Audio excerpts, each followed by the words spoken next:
Hello friends, welcome to student go. आज के video में हम किसी भी खास कोर्स के बारे में बात नहीं करने वाले हैं। अभी तक हमने जितने भी वीडियोस बनाए हैं कोर्सेज के बारे में, उन पे जो भी कमेंट्स आए हैं, आज हम उन्हीं कमेंट्स के रिप्लाई देने वाले हैं इस वीडियो में। तो इस वीडियो को स्टार्टिंग टू एंड तक ज़रूर देखिएगा, आपको सभी कमेंट्स भी पढ़ने को मिल जाएंगे और साथ में उन कमेंट्स का रिप्लाई भी आपको इसी वीडियो में पता चल जाएगा। तो चलिए शुरू करते हैं सबसे पहले कमेंट से। पहला कमेंट है आदित्य जी का। इन्होंने पूछा है कॉलेज की फ़ी कितनी हो सकती है BMS कॉलेज की, प्लीज़ रिप्लाई मी।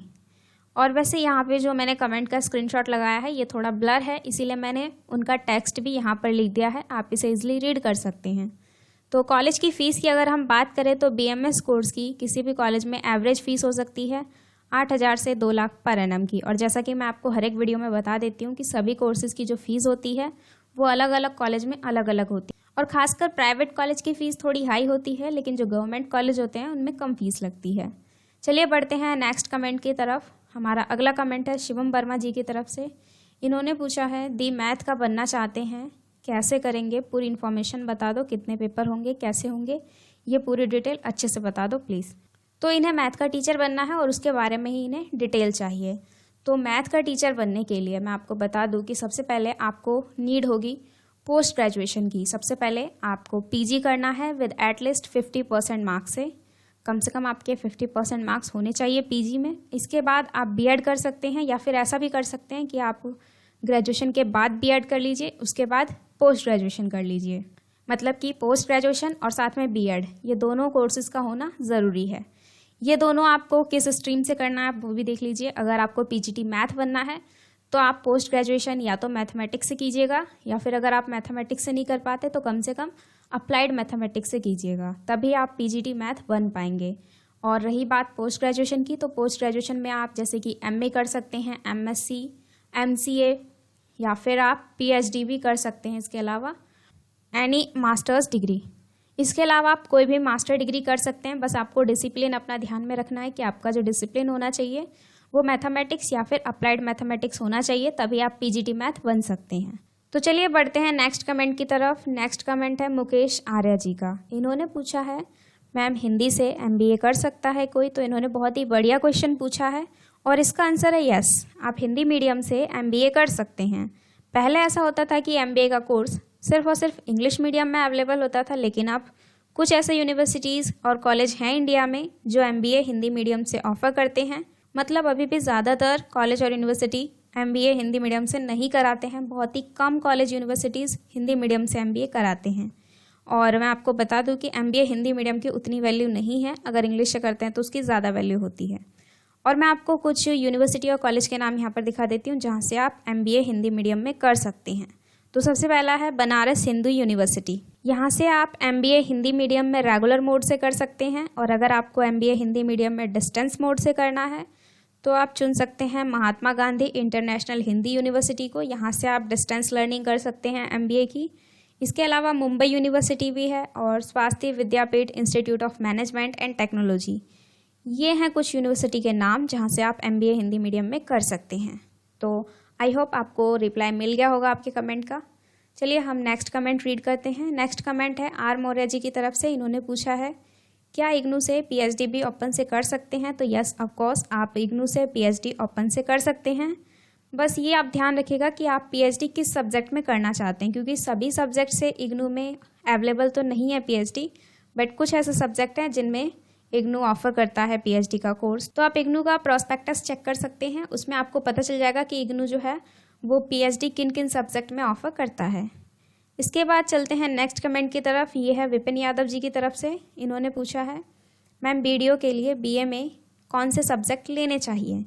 तो अगर मैं बता दूं आपको सब्जेक्ट के बारे में, तो आप चाहे किसी भी कॉम्पिटिटिव एग्जाम की तैयारी करें, स्टेट लेवल हो, नेशनल लेवल हो, या फिर आप किसी भी सरकारी नौकरी के लिए तैयारी करते हैं, तो इसमें आपका जो BA में सब्जेक्ट है वो मैटर नहीं करता, आप किसी भी सब्जेक्ट से BA कर सकते हैं।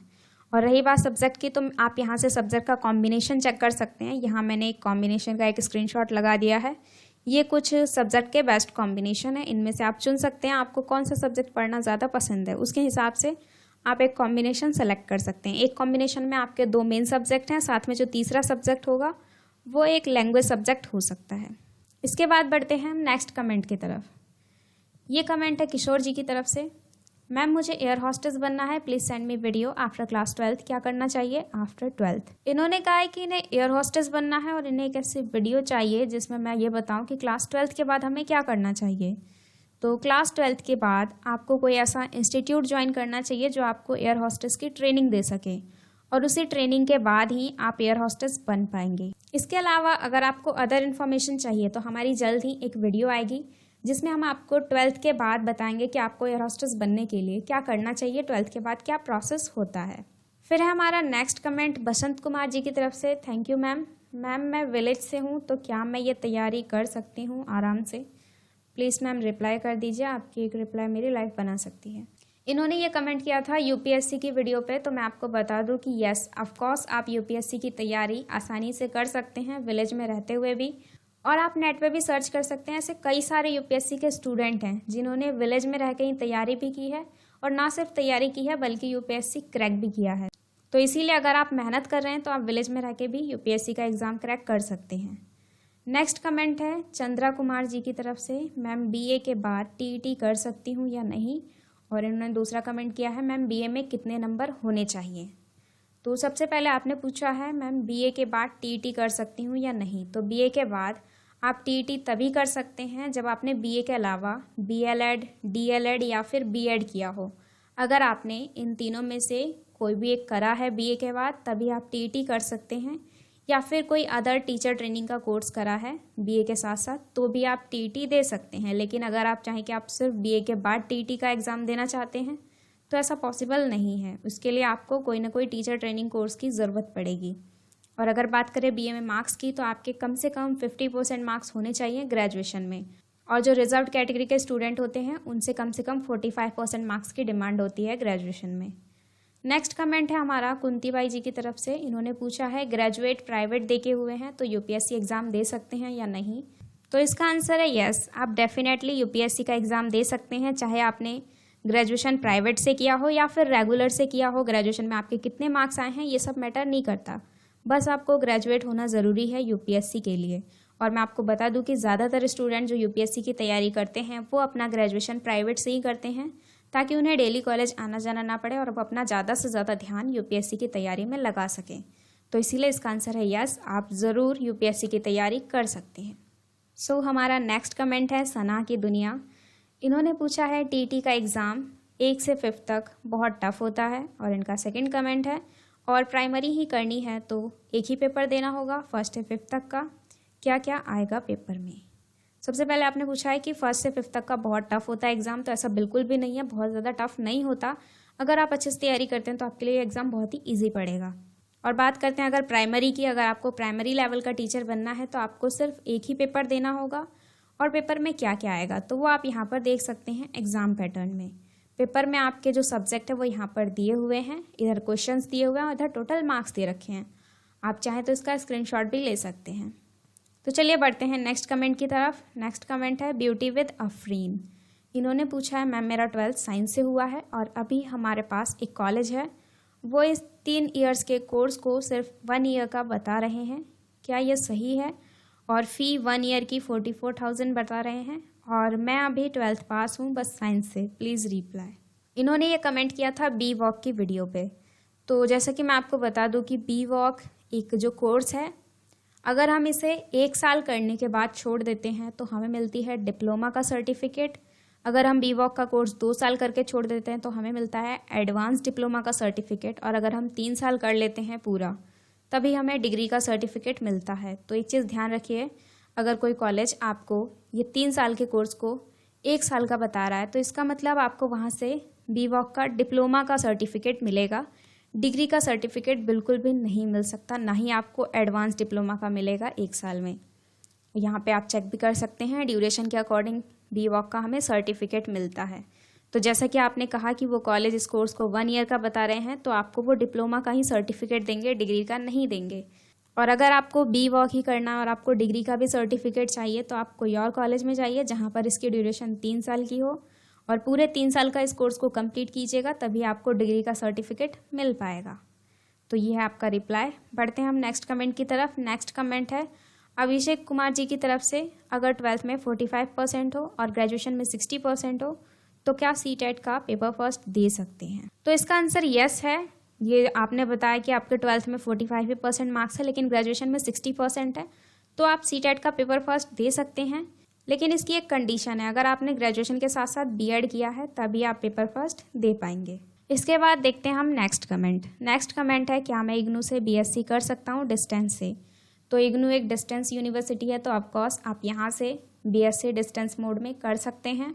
और इग्नू बीएससी अलग अलग स्पेशलाइजेशन में ऑफर करता है, आपको जिस किसी स्पेशलाइजेशन में करना है या फिर आप प्लेन बीएससी करना चाहते हैं तो आप कर सकते हैं। नेक्स्ट है हमारा घोड़ाके एस, सॉरी अगर मैंने आपका नाम गलत प्रोनाउंस किया हो तो। इनका कमेंट है, मैम मैंने 12th के बाद डीएलएड किया है और अब मैं ग्रेजुएशन के लास्ट ईयर में हूँ, तो क्या मैं टीईटी के पेपर 2 के लिए एलिजिबल हूँ? Please reply. तो जैसा कि आपने बताया कि आपने 12th भी करा है और 12th के बाद आपने डीएलएड किया है और आप ग्रेजुएशन के फाइनल ईयर में हैं, तो यस आप टीईटी के पेपर 2 के लिए एलिजिबल हैं। इसके बाद हमारा नेक्स्ट कमेंट है रवि कोहली जी की तरफ से, अब मुझे बीए करनी है तो फॉर्म कब फिल होंगे? ये कमेंट इन्होंने किया था इग्नू के वीडियो पे, तो मैं आपको बता दूं कि इग्नू का जो एडमिशन का लास्ट डेट है वो 15 अक्टूबर 2020 है। सो हम नेक्स्ट कमेंट देखते हैं। अब नेक्स्ट कमेंट है हमारा मधुस्मिता दास की तरफ से, मैम अब मैं 12th क्लास में हूँ, बीएससी नर्सिंग के लिए कब ऑनलाइन करनी होगी और एंट्रेंस एग्ज़ाम कब होंगे 2021 में? तो इसके एंट्रेंस एग्ज़ाम जुलाई के लास्ट वीक में हो जाते हैं और 1 मंथ पहले ही एप्लीकेशन फॉर्म आ जाते हैं, तो आपको 1 महीने पहले ही एप्लीकेशन फॉर्म फिल करने होंगे 12th क्लियर करने के बाद। नेक्स्ट कमेंट हमारा है अतुल कुमार वर्मा जी की तरफ से, बीएससी कंप्लीट करने के बाद एमएससी में नर्सिंग सब्जेक्ट ले सकते हैं? कौन कौन से कॉलेज हैं जिसमें एमएससी में नर्सिंग सब्जेक्ट ले सकते हैं? Please tell me. तो बीएससी आपने कंप्लीट कर ली है और आप एमएससी में नर्सिंग सब्जेक्ट लेना चाहते हैं, तो इसका आंसर है यस। अगर आपने बीएससी डिग्री किसी मिलते जुलते स्ट्रीम से करा है, मतलब बीएससी की डिग्री अगर नर्सिंग के मिलते जुलते स्ट्रीम से है, तभी आप एमएससी में नर्सिंग सब्जेक्ट ले पाएंगे, यही इसका आंसर है। और आपने कॉलेज के नाम भी पूछे हैं कि कौन कौन से कॉलेज हैं जिसमें एमएससी में नर्सिंग होती है, तो ये हैं उन सभी कॉलेज के नाम जहां पर एमएससी नर्सिंग का कोर्स प्रोवाइड कराया जाता है। इसके बाद हमारा नेक्स्ट कमेंट है अमरेंद्र प्रदेशी जी की तरफ से, इन्होंने पूछा है बायोलॉजी का टीचर इंटर कॉलेज का क्या पीजी के साथ बीएड करना पड़ेगा? मतलब इन्होंने हमें पहले बताया कि इन्हें बायोलॉजी का टीचर बनना है, वो भी इंटर कॉलेज लेवल का, और फिर इन्होंने हमसे पूछा है कि क्या पीजी के साथ बीएड करना पड़ेगा? तो इसका आंसर है यस, आपको पोस्ट ग्रेजुएशन के साथ साथ बीएड की भी ज़रूरत है। और जैसा कि आपने बताया कि आप इंटर कॉलेज लेवल के बायोलॉजी के टीचर बनना चाहते हैं, तो यहाँ पर मैंने कुछ सब्जेक्ट बता दिए हैं, इनमें से कोई भी सब्जेक्ट आपके पोस्ट ग्रेजुएशन में होना ज़रूरी है। नेक्स्ट कमेंट हमारा महेंद्र सिंह जी की तरफ से है, इन्होंने पूछा है बी वॉक कब शुरू हुआ? तो बी वॉक शुरू हुआ था 27 फरवरी 2014 को। इसके बाद हमारा नेक्स्ट कमेंट है अंकु जी की तरफ से, इन्होंने पूछा है मैडम जी 16 ईयर्स वाले भी एग्ज़ाम दे सकते हैं क्या? तो 16 ईयर्स वाले ये एग्ज़ाम नहीं दे सकते हैं, इन्होंने नीट की वीडियो पे कमेंट किया था, जैसा कि आपको स्क्रीनशॉट में भी दिख रहा होगा। तो नीट का एग्ज़ाम 16 ईयर्स के स्टूडेंट नहीं दे सकते हैं। नीट का एग्ज़ाम देने के लिए स्टूडेंट की मिनिमम एज 17 ईयर्स होनी चाहिए। नेक्स्ट कमेंट है कुमारी कविता जी की तरफ से, इन्होंने पूछा है बीए प्रोग्राम क्या है? तो बीए प्रोग्राम एक अंडर ग्रेजुएट कोर्स है जो कि 3 साल का होता है। बाकी सभी ग्रेजुएशन कोर्स की तरह ये भी होता है, लेकिन बाकी सभी ग्रेजुएशन कोर्स से बीए प्रोग्राम को थोड़ा ईजी माना जाता है और इस कोर्स में आपको अलग अलग सब्जेक्ट के कॉम्बिनेशंस को पढ़ना होता है। नेक्स्ट कमेंट है हमारा किंग ऑफ फ्री फायर आलोक की तरफ से, इन्होंने पूछा है अगर स्विमिंग नहीं आती तो मैं बन सकती हूँ air hostess? Please reply me. तो यस, आप बिना स्विमिंग के भी एयर होस्टेस बन सकते हो। नेक्स्ट कमेंट में पूछा गया है मैम क्या पीसीएस की तैयारी करने के लिए मैथ ज़रूरी होता है? तो मैथ इतना ज़्यादा तो कंपलसरी नहीं होता पीसीएस की तैयारी में, लेकिन हाँ आप पीसीएस की तैयारी कर रहे हैं तो आपको बेसिक मैथ आना ज़रूरी है। नेक्स्ट देखते हैं हम बनराज शार्दुल की तरफ से, क्या भूगोल से एमए कर सकते हैं मैडम इग्नू से? Please reply. तो जो इग्नू है वो एमए इन जियोग्राफी ऑफर नहीं करता, मतलब आप एमए तो कर सकते हैं लेकिन भूगोल से नहीं कर सकते हैं, ये इग्नू में अवेलेबल नहीं है कोर्स। अगर आप चाहें तो इग्नू का 2020 का प्रोस्पेक्टस भी चेक कर सकते हैं, उसमें आपको एमए इन जियोग्राफी का नाम नहीं मिलेगा क्योंकि इग्नू इस कोर्स को ऑफर ही नहीं करता।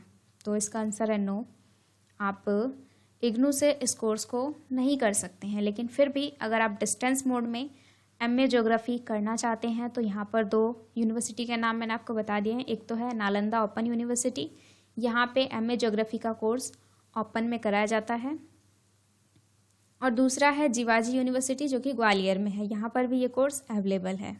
नेक्स्ट कमेंट है हमारा राहुल विश्वकर्मा जी की तरफ से। इन्होंने पूछा मैम यूपी में नेगेटिव मार्किंग लागू है या नहीं पीसीएस के लिए। तो यस, यूपी में नेगेटिव मार्किंग जो है वो लागू है और नेगेटिव मार्किंग आपका होता है 0.33 मार्क्स का। हर एक रॉन्ग आंसर के लिए आपके 0.33 मार्क्स डिडक्ट कर दिए जाएंगे। और जो आंसर आप अटैम्प्ट ही नहीं करते, जिसमें आप ना तो सही आंसर फिल करते हैं और ना ही गलत आंसर फिल करते हैं, तो उनका आपको नंबर ना मिलता है और ना ही कोई नंबर एक्स्ट्रा कटता है उसमें से। और जो नेगेटिव मार्किंग का सिस्टम है ये सिर्फ और सिर्फ प्रिलिमिनरी स्टेज के लिए ही होता है। इसके बाद हमारा नेक्स्ट कमेंट है अमित अक्की जी की तरफ से। मैम पार्ट 2 में हूँ, क्या आप पॉलिटेक्निक कर सकते हैं? तो अगर आप 12th में हैं और आप पॉलिटेक्निक करने की सोच रहे हैं तो पहले आपको 12th कंप्लीट करना ज़रूरी है।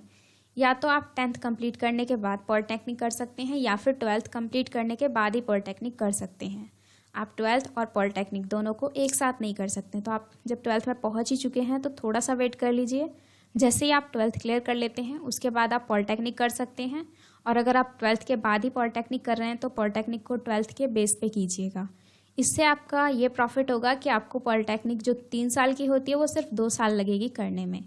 12th के बाद पॉलिटेक्निक का ड्यूरेशन सिर्फ 2 ईयर्स का होता है। वही अगर आप 10th के बाद करते हैं तो पॉलिटेक्निक की ड्यूरेशन 3 ईयर्स की होती है। तो इसका आंसर यही है कि आप पॉलिटेक्निक तो कर सकते हैं लेकिन आपको पहले 12th कंप्लीट करने की ज़रूरत है। नेक्स्ट कमेंट है हमारा वीना ठाकुर जी की तरफ से। इनका क्वेश्चन है कि ये अभी 12th में है, इनकी एज 18 साल की है और ये 2021 में नीट का एग्ज़ाम देना चाहती है। तो इसका आंसर येस है, आप दे सकती हैं नीट का एग्ज़ाम 2021 में। नेक्स्ट कमेंट है हमारा साहिर साजी की तरफ से। मैम मैं BA में सोशलॉजी पॉलिटिक्स और इनके साथ एक और कौन सा सब्जेक्ट लूँ? Please reply ma'am, I am very confused, please reply. So जैसा कि आपने कहा कि BA में आपके पास सोशलॉजी भी है और पॉलिटिक्स भी है, इसके साथ साथ आपको एक और सब्जेक्ट चुनना है। तो ये 2 मेन सब्जेक्ट आपके पास हैं। तो इसके बाद आपका जो तीसरा सब्जेक्ट होगा वो कोई भी लैंग्वेज सब्जेक्ट हो सकता है। तो आप देख लीजिए आपको किस लैंग्वेज सब्जेक्ट में इंटरेस्ट है। इसके अलावा मैंने यहाँ पर सब्जेक्ट का कॉम्बिनेशन भी बता दिया है। तो यहाँ पर आप देख सकते हैं कि आपको हिंदी चाहिए या इंग्लिश, और आप अपने कॉम्बिनेशन के अकॉर्डिंग कोई भी एक लैंग्वेज सब्जेक्ट सेलेक्ट कर सकते हैं। फिर हम देखते हैं अपना नेक्स्ट कमेंट। नेक्स्ट कमेंट है सुनीता कुमारी जी की तरफ से। मैम मेरी BSc 3rd ईयर है इस बार, तो क्या मैं BSc नर्सिंग का फॉर्म भर सकती हूँ और फिर गवर्नमेंट कॉलेज के लिए कैसे तैयारी करूँ? मैम प्लीज़ बता देना, प्लीज़ रिप्लाई। इन्होंने बताया कि ये BSc 3rd ईयर में है और इसके बाद ये BSc नर्सिंग करना चाहती हैं। तो BSc के बाद आप BSc नर्सिंग तो कर सकते हैं, बट मैं आपसे एक क्वेश्चन पूछूंगी कि आप BSc करने के बाद ही एक अलग स्ट्रीम से दोबारा से BSc क्यों करना चाहती हैं? क्योंकि दोनों ही अंडर ग्रेजुएशन लेवल का कोर्स है। तो इसका आंसर आप ज़रूर दीजिएगा। वैसे आप चाहें तो कर सकते हैं, कोई प्रॉब्लम नहीं है। आप एक BSc करने के बाद दूसरा BSc अलग स्पेशलाइजेशन से कर सकते हैं। और अगर आपको गवर्नमेंट कॉलेज में एडमिशन चाहिए तो उसके लिए आपको पहले एंट्रेंस एग्ज़ाम की तैयारी करनी होगी। मतलब जिस किसी गवर्नमेंट कॉलेज में आपको एडमिशन लेना है आप उसका एंट्रेंस एग्ज़ाम की तैयारी कीजिए, एंट्रेंस एग्ज़ाम क्लियर कीजिए, उसके बाद आपको एडमिशन मिल जाएगा। तो चलिए इसके बाद हम देखते हैं इस वीडियो का लास्ट कमेंट। और इस वीडियो का लास्ट कमेंट है साक्षी पांडे जी की तरफ से। इन्होंने पूछा है मैम क्या इग्नू से PG होम साइंस कर सकते हैं? तो मैं आपको बता दूं कि जो इग्नू है वो PG इन होम साइंस कोर्स ऑफर नहीं करते हैं, तो आप वहाँ से तो होम साइंस नहीं कर सकते। लेकिन एक सॉल्यूशन है इसका, आप इसके अलावा कोई और डिस्टेंस यूनिवर्सिटी चूज़ कर सकते हैं जो पोस्ट ग्रेजुएशन होम साइंस में ऑफ़र करते हों। तो आज की ये वीडियो कैसी लगी? अगर आपको ये वीडियो ज़रा भी पसंद आई हो तो प्लीज़ एक लाइक ज़रूर कर दीजिएगा और हमारे चैनल को सब्सक्राइब करके बेल आइकन भी ज़रूर प्रेस कीजिएगा, जिससे आगे आने वाली सभी वीडियोज़ के नोटिफिकेशन आपको आसानी से मिलते रहेंगे और आप हमारी सभी वीडियोज़ देख पाएंगे। और अगर आपका भी कोई ऐसा ही डाउट हो तो आप हमें कमेंट कर सकते हैं, आपको आपके कमेंट का रिप्लाई ज़रूर मिलेगा। Thank you so much for watching this video.